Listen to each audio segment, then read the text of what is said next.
교재 76페이지 제가 읽겠습니다. 선지자의 사명은 하나님의 말씀을 온전히 선포하는 것입니다. 그러나 요나는 민족적인 감정으로 니느웨를 싫어하여 선지자적 사명을 무시합니다. 그래서 하나님께서 가라고 명하신 니느웨로 가지 않고 배를 타고 반대편인 다시스로 향합니다. 그런 요나를 깨우치기 위해 하나님은 폭풍을 보내셨고 그 폭풍의 원인이 요나에게 있음을 알아차린 벳사렘들은 요나를 바다에 던집니다. 하나님은 큰 물고기를 보내어 요나를 삼키게 하셨고 요나는 물고기 뱃속에서 하나님께 기도하며 구원을 노래하게 됩니다.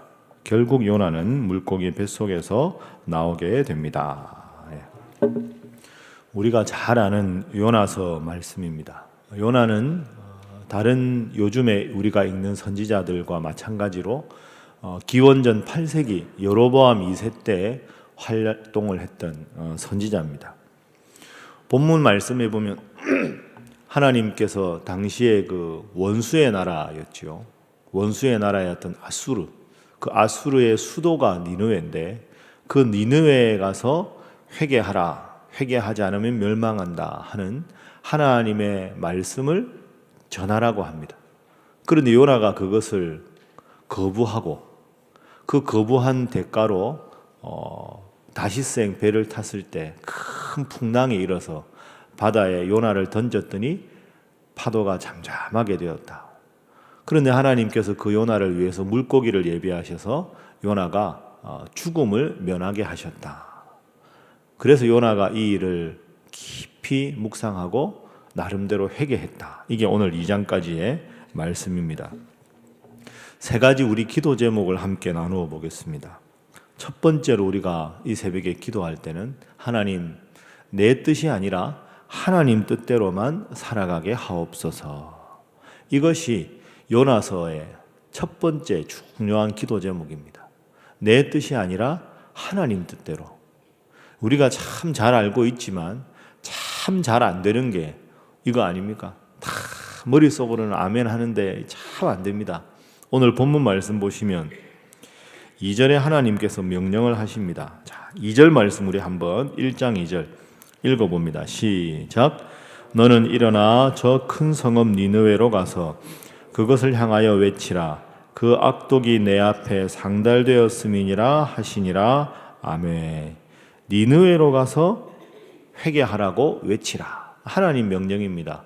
요나의 반응 3절에 보면 그러나 이게 중요합니다. 요나가 여호와의 얼굴을 피하려고 일어나 다시스로 도망하려 하여 욥바로 내려갔다. 그런데 마침 다시스로 가는 배를 만난지라. 여러분, 요나라는 이름의 뜻이 비둘기입니다. 비둘기. 근데 비둘기는 두 가지 의미가 있죠. 평화라는 뜻이 있는데 요나는 평화라는 뜻이 아니고 비둘기가 하는 일이 뭐냐 하면 그 메신저 역할을 하는 거죠. 그러니까 이제 하나님의 말씀을 선지자로서 받아서 메신저, 전하는 사람. 그래서 요나의 아버지가 아밋떼입니다. 아밋떼. 1절에 보면 아밋떼가 참되다, 진실하다 이런 뜻이거든요. 아들을 위해서 이름을 지을 때 너는 앞으로 하나님의 훌륭한 선지자가 되어서 하나님의 말씀을 백성들에게 잘 전하는 사람이 되라. 하나님의 사자, 메신저가 되라. 이래서 요나라고 지어줬는데 요나는 이름에 걸맞게 행동하지 않습니다.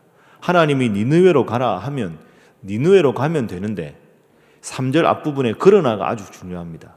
자기 뜻으로 분별을 하는 거죠. 니느웨로 가? 원수의 나라인데 거기 가서 그 사람들 회개하면 누구 좋은 일 시키라고? 안 가야 되겠다. 이렇게 생각하는 거죠. 그러니까 하나님께서 원하시는 뜻이 있는데 자기 임의로 판단해서 나는 니느웨로 가지 않겠다. 차라리 저 반대편 다시스로 가겠다.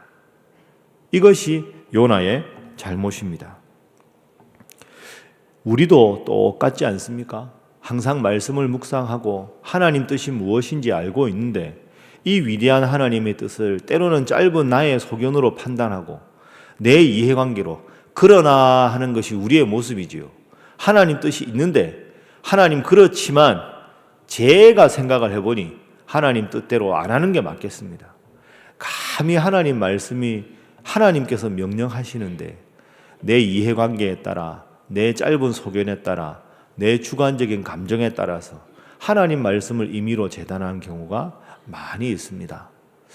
오늘 이 새벽에 여러분 기도하러 오셨습니다. 기도하실 때 하나님께서 제게 원하시는 마음을 주시는데 제가 때로는 약하고 이기적이고 제 짧은 소견대로 잘못된 길을 갑니다. 그런 것이 무엇인지 깊이 묵상하시고 회개하셔서 다시 하나님께로 돌이키시는 여러분 되시기를 주님 이름으로 부탁합니다.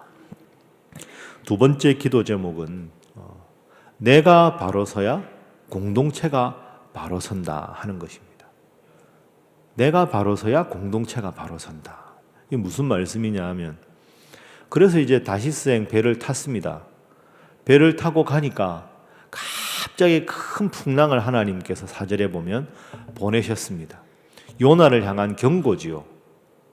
그런데 여러분, 문제는 이것입니다. 다시스행 배를 타고 있는 선원들입니다. 이 사람들은 사실 잘못이 없습니다.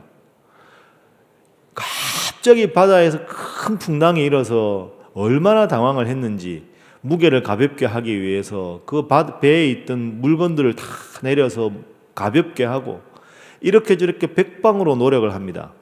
그런데 요나는 저 배 아래층에서 잠을 잡니다. 깨워서 너도 기도해라. 너를 믿는 신에게, 내가 믿는 신에게 기도하고 우리도 기도하고 그래야 풍랑이 잠잠해질 것 아니냐, 이렇게 뱃사람들이 요나에게 말을 합니다. 그래서 이제 요나가 깨어나서 이거 나 때문이다, 이렇게 이제 이야기를 하지 않습니까? 자, 여기서 이름조차 밝혀지지 않은 이 선원들을 한번 생각해 보십시오. 요나 한 사람이 잘못하니까 요나가 탄 배에 탄 모든 사람들이 목숨을 잃을 위기에 빠지게 됩니다. 누구 때문입니까? 요나 때문입니다. 이와 완전히 대조적인 사건이 등장하지요. 신약 성경에 보면 바울이 그 로마로 가는 배를 탑니다. 그런데 광풍이 일 것이 뻔히 보여서 그 배 선원과 모든 사공들에게 이 배 타고 가면 지금 큰일 납니다. 그런데도 바울의 말을 무시하고 그냥 가지요. 그냥 가다가 큰 풍랑이 와서 유락 올라가서 다 죽게 됩니다. 그때 바울이 뭐라고 합니까? 여러분 안심하십시오. 우리는 죽지 않습니다. 이유가 뭘까요? 하나님께서 나를 살리시기로 작정하셨기 때문에 여러분들은 나와 같이 배에 탔다는 이유만으로 죽지 않습니다. 이게 바울의 이야기입니다. 풍랑이 없던 때에 요나가 잘못하니까 풍랑이 와서 죽게 되었고, 풍랑이 와서 죽을 수밖에 없는 상황에서 바울을 살려야 하기 때문에 바울 때문에 276명이 다 살아나는 것이죠. 이게 하나님을 믿는 사람들의 역할입니다. 너희는 세상의 빛이다. 너희는 세상의 소금이다. 빛이 있으면 그 빛 안에는 환해집니다. 소금이 있어야 부패하지 않게 되는 거죠. 우리가 하나님을 믿는 사람이라는 의미가 이것입니다. 여러분 한 분이 하나님 잘 믿으면 여러분 때문에 여러분의 가정이 잘 될 줄로 믿습니다. 여러분이 하나님 앞에 간절하게 기도하면 여러분이 속해 있는 직장이, 우리 교회가, 여러분이 속해 있는 남녀 선교회가 여러분 덕분에 잘 될 줄로 믿습니다.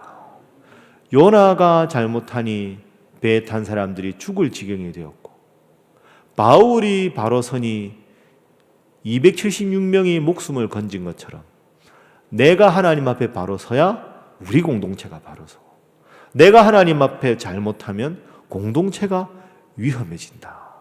그래서 우리는 여기서 꼭 이 나의 하나님을 향한 바로 서는 것이 얼마나 중요한가를 생각할 수 있어야 합니다. 한번 따라하겠습니다. 거룩한 부담. 다시 하겠습니다. 거룩한 부담. 그러니까 우리는 거룩한 부담이 있어야 합니다. 내가 나만의 삶이 아니구나. 내가 하나님 앞에 바로 서야 나와 함께하는 공동체가 바로 서고, 내가 하나님 앞에 잘못하면 우리 공동체가 흔들릴 수 있구나. 내가 거룩한 부담을 가지고 하나님 앞에 기도하고 하나님 앞에 바로 서는 것이 소중하구나.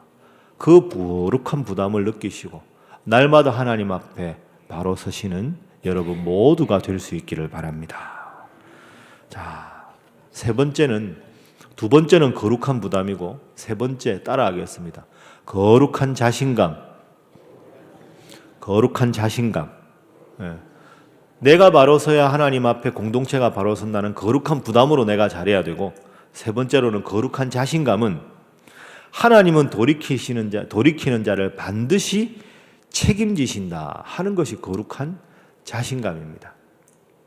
자, 이제 풍랑이는 바다에 빠집니다. 7절 말씀.